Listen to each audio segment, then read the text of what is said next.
تخيل لو أكو شخص غني جدا وكريم جدا وجه لك دعوة حتى تكون ضيف عنده بدون مقابل، فقط يريد منك تسوي بعض الأمور اللي تقدر عليها وبيها منفعة لك، وهو ما راح ينتفع من هاي الأمور، أنت اللي راح تنتفع.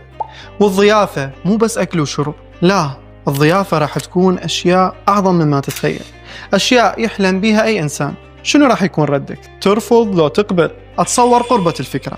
إحنا الآن في شهر هو أفضل الشهور، يقول عنه النبي صلى الله عليه وآله: أنتم مدعوين بهذا الشهر إلى ضيافة الله عز وجل، والسعيد هو اللي يقبل الدعوة، والشقي هو اللي راح يرفضها.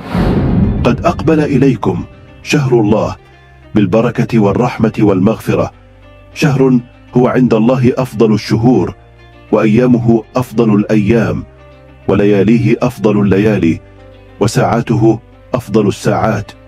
هو شهر دعيتم فيه إلى ضيافة الله، وجعلتم فيه من أهل كرامة الله. أنفاسكم فيه تسبيح، ونومكم فيه عبادة، وعملكم فيه مقبول، ودعاؤكم فيه مستجاب.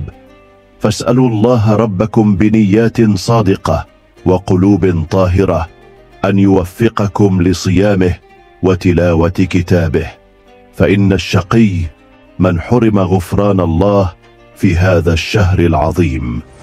فرصة ذهبية لا تعوض، راح تغتنمها لو راح تخليها تفوتك. شارك هذا الفيديو مع من تحب أي استفاد، وحاول تبدأ من الآن بنية صادقة، واطلب من الله التوفيق. فمن حرم في هذا الشهر فقد خسر خسارة عظيمة.